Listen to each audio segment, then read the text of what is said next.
हमारी संस्कृति, हमारे संस्कार सदा रहें हमारे साथ। सब्सक्राइब करें तिलक। प्रकृति में बहुत से शरीर हैं, जानवरों के, पक्षियों के, जलचरों के, परंतु संसार में सबसे दुर्लभ, सबसे उत्तम शरीर मनुष्य शरीर है, क्योंकि इसके अंदर वो आध्यात्मिक शक्तियां हैं जो किसी दूसरे शरीर में नहीं। योगा चित्तवृत्ति निरोधा, मन की सारी वृत्तियों को रोककर एक ही केंद्र पर मन का ध्यान लगाने को योग कहते हैं। योग से मन काबू में आ जाए तो सारी सिद्धियां मिल जाती हैं, क्योंकि मन ही इस संसार में सबसे शक्तिशाली है।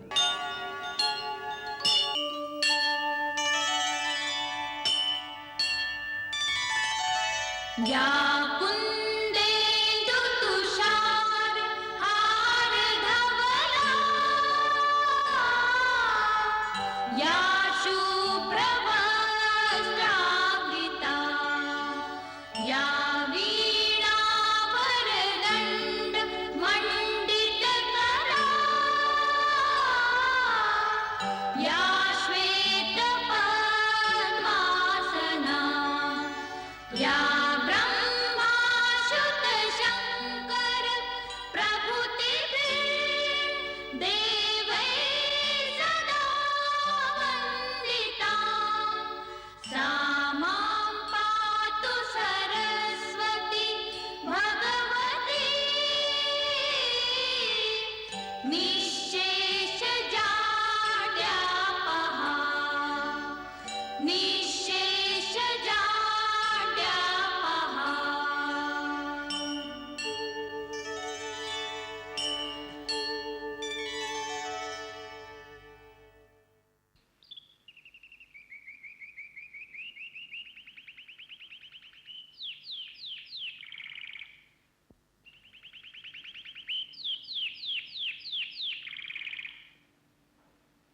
तुम सब यहाँ विद्या ग्रहण करने के लिए आए हो, परंतु विद्या ग्रहण करने से पहले यह आवश्यक है कि अपने शरीर को स्वस्थ रखने के उपाय सीखे जाएं, क्योंकि यदि तुम बीमार हो जाओ, अपना शरीर कमजोर हो जाए, तो तुम अध्ययन कैसे करोगे, जीवन के धर्म कैसे सीखोगे। मनुष्य का शरीर 5 तत्वों से बनता है: पृथ्वी, जल, अग्नि, आकाश और वायु। ये 5 तत्व अगर संतुलन में रहे तो शरीर स्वस्थ रहता है। मनुष्य के शरीर पर जिन चीजों का असर होता है वो है उसका खाना पीना, वातावरण, उसके विचार, उसका आचरण। ये सब चीजें सात्विक होनी चाहिए। इसके अतिरिक्त असर पड़ता है उस चुंबकीय शक्ति का जिसके सहारे इस विश्व की हर चीज अपने अपने स्थान पर स्थित रहती है। आकाश में जितने तारे तुम देखते हो वो सब एक दूसरे की आकर्षण शक्ति के कारण ही अपनी अपनी जगह स्थिर रहते हैं। उस चुंबकीय शक्ति से विद्युत अर्थात बिजली की लहरें निकलती रहती हैं।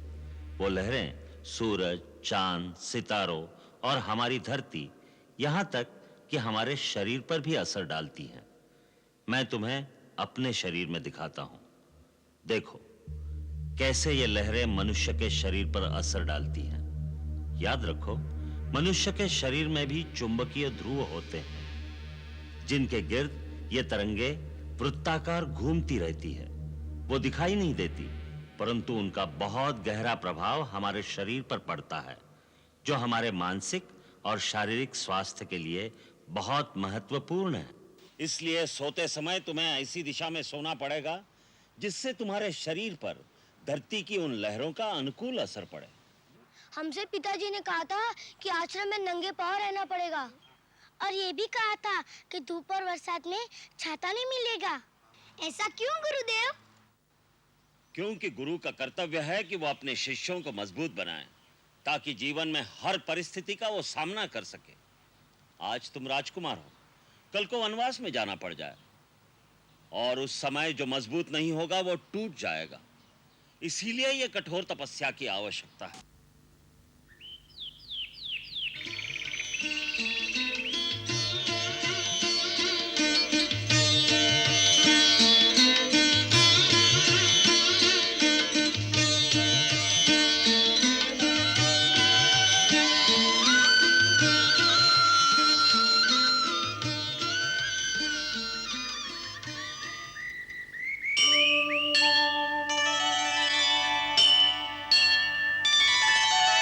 या कुन्देन्दु तुषार हार धवला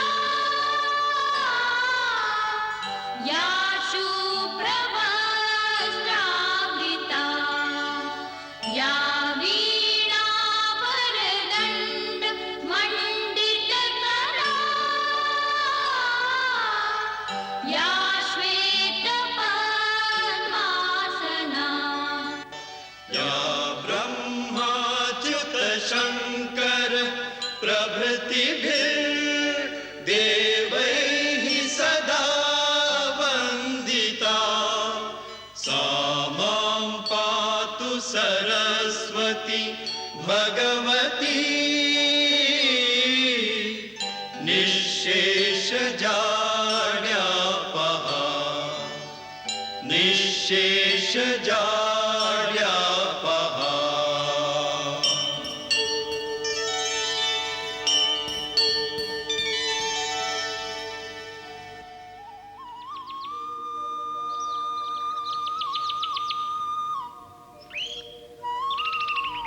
सर्वमंगलमांगल्ये शिवे सर्वार्थ साधके शरण्ये त्र्यंबके गौरी नारायणि नमोस्तुते।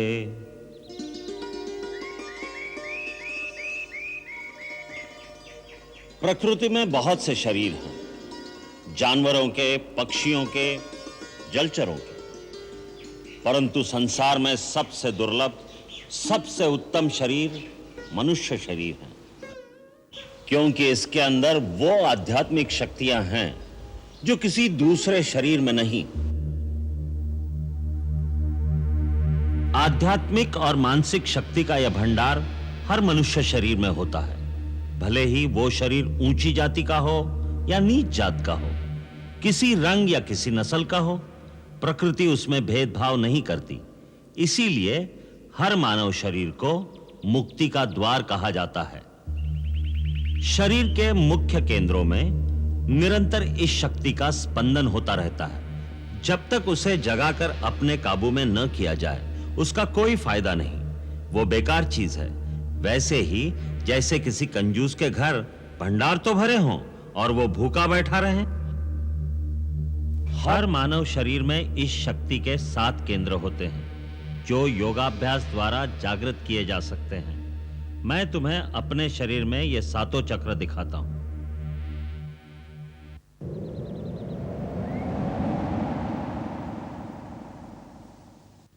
ये देखो, सबसे पहला है मूलाधार चक्र।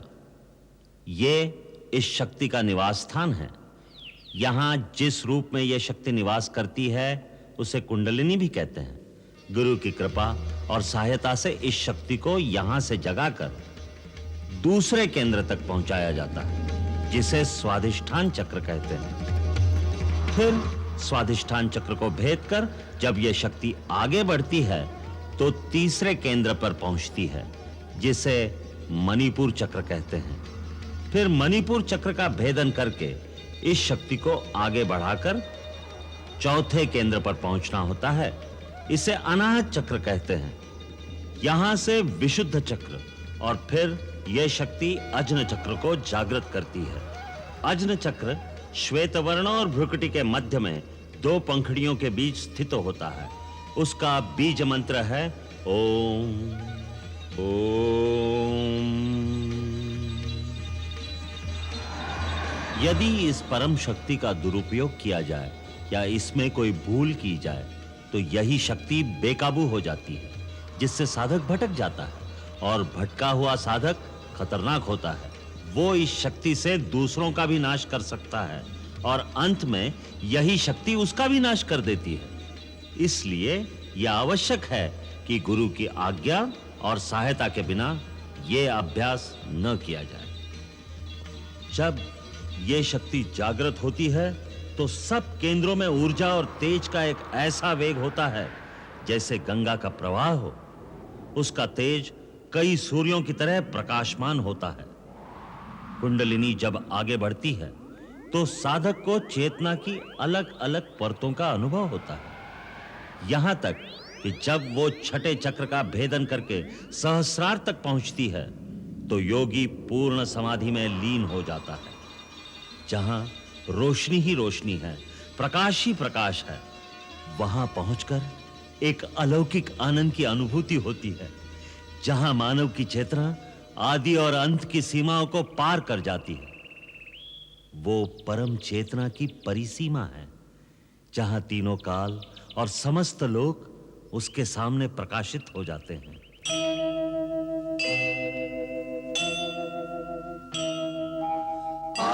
आदिदेव नमस्तुभ्यं प्रसीद मम भास्कर दिवाकर नमस्तुभ्यं प्रभाकर नमोस्तुते दिवाकर नमस्तुभ्यं प्रभाकर नमोस्तुते लोहितं रथमारूढं सर्वलोकपितामहं महापापहरं देवं तं सूर्यं प्रणमाम्यहं प्रणमाम्यहं प्रणमाम्यहम्।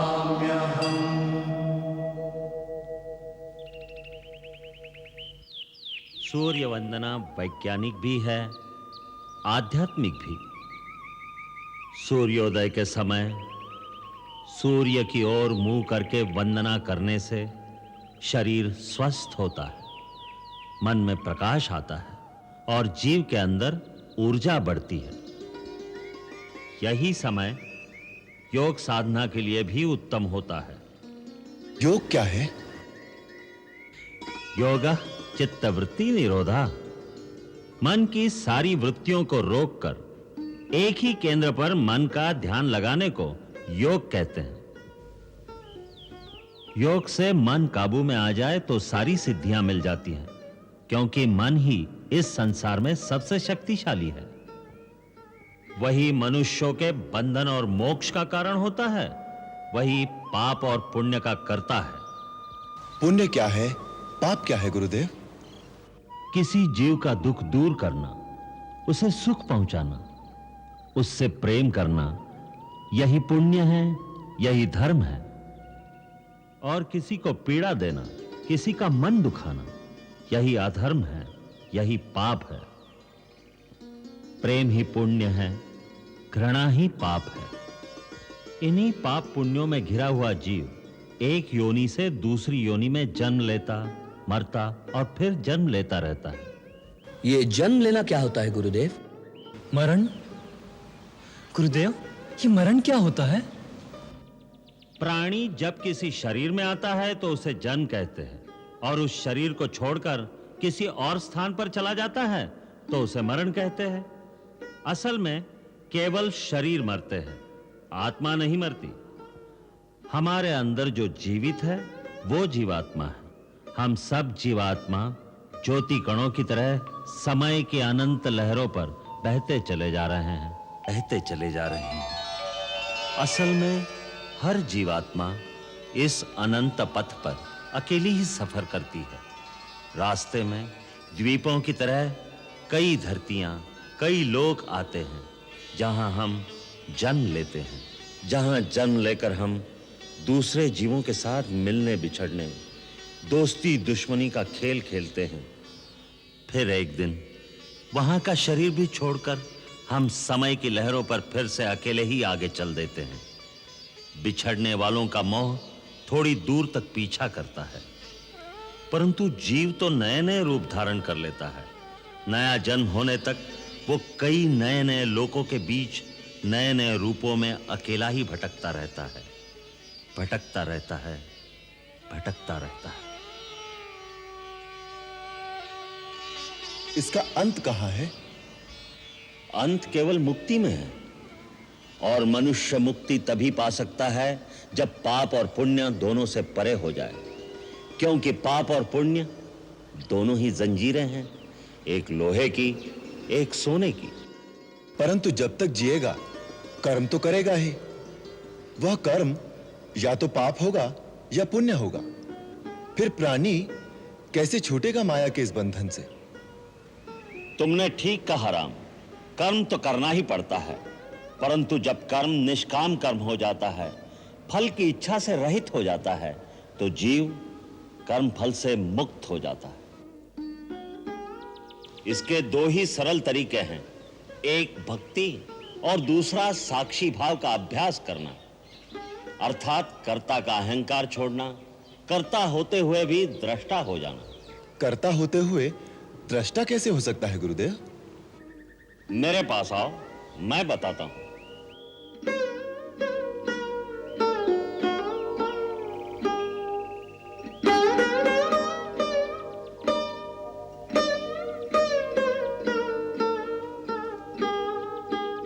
राम, अब अपने अंतर्मन को इस शरीर से बाहर निकालकर आओ मेरे साथ।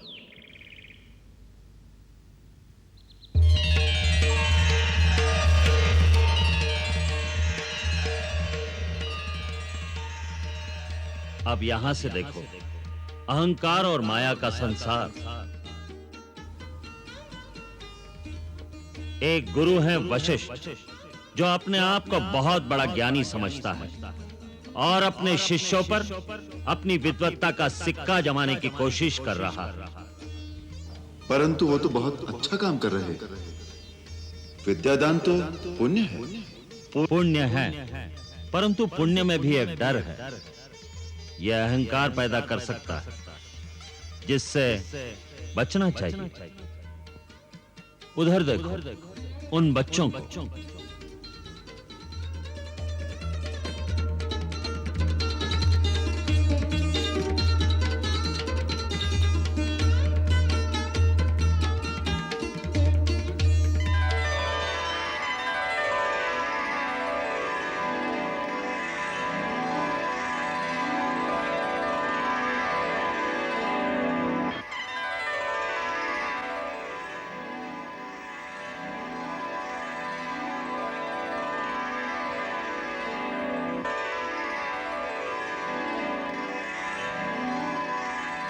ये अभी साथ पढ़ रहे थे, अभी लड़ रहे हैं। इन्हें इनका अहंकार लड़ा रहा है, क्योंकि हर बच्चा अपने आप को दूसरे बच्चे से अधिक बुद्धिमान समझता है। यही हाल बड़े लोगों का है। जब मनुष्य इसी तरह से साक्षी भाव से अपने कर्मों को देखता है, तो उसमें अहंकार की भावना पैदा नहीं होती, विनम्रता आती है। इसीलिए कहा है, विद्या ददाति विनयम। सच्ची विद्या विनय प्रदान करती है। उसी विनय से जीव भक्ति पाता है, और जो भक्ति पा लेता है, उसे और कुछ पाना बाकी नहीं रह जाता। वो जहां बैठता है वही तीर्थ स्थान बन जाता है। जो कहता है वही शास्त्र हो जाता है।